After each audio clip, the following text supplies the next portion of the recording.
గోవా, న్యూఢిల్లీ, బాంబే ఇలాంటి చోట్లకు ఫంక్షన్స్కి వెళ్తేనండి తెలుగు వాళ్ళ గుర్తింపు లేదు.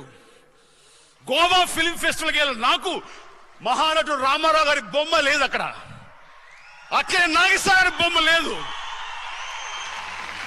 మా మాట సరే సరి, ఇది మన గుర్తింపు.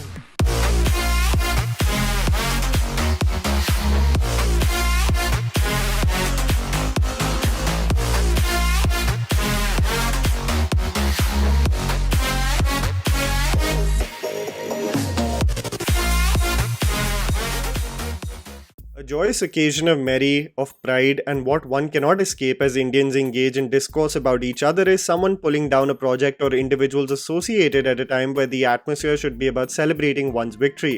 RRR has had quite the interesting run at a global level ever since its release. While winning the hearts of everyone on a worldwide scale, it became in the reckoning of India's submission at the Oscars very soon. The love that it was getting from the West cemented this in the thoughts of majority Indians that this may just be the best chance for India to win in the foreign category at the Oscars. Of course, as the case has been for years and which movie is considered for the Oscar campaign, an unpopular choice is made and one starts to wonder the insular nature of the jury members and the vacuum in which they stay. The popularity of RRR grew, and while the marketing campaign to push it for the Oscar race was clear, most Indians were glad that the necessary push was being made because one had become tired of eccentric art house films constantly being chosen and considered to be the norm for the Oscar campaign. The consensus was clear. If we have had for years the same kind of films getting rejected, why not consider the balls to the wall commercial outing as our chance this time, as we have nothing to lose? I still believe that as Indians we are our worst enemy. I mean, think of it. When we on the channel were also mentioning RRR as the best choice for the Oscar campaign this year, one opposed it simply on the grounds of RRR being considered a very commercial outing. This notion of what represents Oscar contenders was so deeply embedded in our minds of these eccentric, understated and melancholic stories that usually represent the library of a streaming app like Mubi, and how projects like RRR are too lowbrow for them to be artistically stimulated. This is the case of artistic discourse in the country, which might be my biggest pet peeve, of considering one form of movie to be art and the other to be absolutely devoid of any effort. RRR provided us scale, escapism and technical brilliance, and more importantly represented a homegrown Indian crew that made the vision possible. But trust Indians to fight amongst ourselves, not only dismissing the creative expression that RRR represents, but even going out of their way to shame SS Rajamouli for his top 10 favorite films and how it represents the quality of cinema he loves. This gatekeeping of what movies should be loved and what should be dismissed is the reason we embarked on this journey on the internet to talk about movies, so that the discourse which was controlled by a select few gets tarnished and we can openly love and celebrate every form of cinema rather than what they pick and choose to be worthy. Trust Indians to fight amongst themselves when RRR is considered to be Telugu cinema. It is essentially Telugu cinema. Imagine working your entire life believing that one day your art is going to be recognized not on a global scale but just on a national scale, and when it does,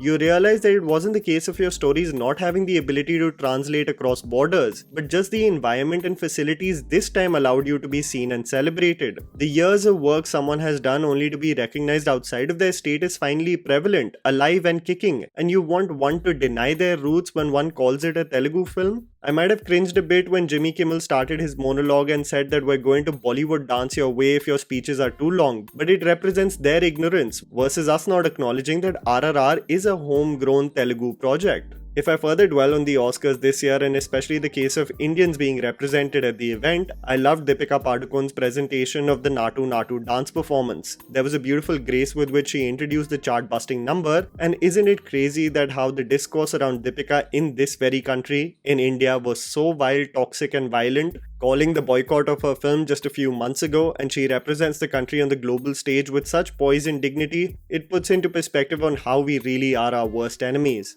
While the performance of Naatu Naatu was electric, I did sense a case of absolute whitewashing with respect to the performers on stage. Trust the Oscars to take a homegrown Indian song and pack the entire performance with American dancers. I think the auditorium's roof would have blown off if NTR and Ram Charan would have done a surprise cameo in the dance performance, but what I hear is due to a personal loss, NTR did not want to engage in the same, but irrespective. The energy was on point, representation in the choreography, not so much. A lot of people, as is the case with Indians, start a comparative analysis of A.R. Rahman winning the Oscar versus M.M. Keeravani, but I want to reiterate, while both the feats are commendable and to be proud of, A.R. Rahman and him being considered for Jai Ho has a far more streamlined process for the Oscars because it is a British production. The journey of a homegrown Indian project to be considered for Best Song is a far bigger accomplishment than one would assume. Speeches and quality of the song aside, the comparison is literally between apples and oranges. Other than representation of RRR on the global stage, it was a very proud moment to see Elephant Whisperers win for Best Documentary Short, a heartfelt story of elephant caretakers of Tamil Nadu that is available on Netflix. It was so beautiful to see the women on the global stage, and while the criticism regarding the duo not mentioning the caretakers Bowman and Belly has validity, I hope you do see the documentary, as it really is a tale of kindness and empathy amongst our surroundings that will tug at your heartstrings. What's crazy is that most Indians perceive the biggest chance of winning the Oscar this time was All That Breathes, directed by Shaunak Sen, but it became the only loss with respect to Indian nominations at the Oscars. A documentary that is available on HBO Max about brothers in New Delhi rehabilitating and saving a legion of birds falling from the sky, as the backdrop of social unrest in Delhi also becomes a part of its commentary. It truly is a proud moment for Indians to celebrate one another rather than engage in toxic discourse pulling down one another. Is this an inherent trait within us is something that is up for debate, but I genuinely could not be more proud of what the makers have achieved this year on the global stage.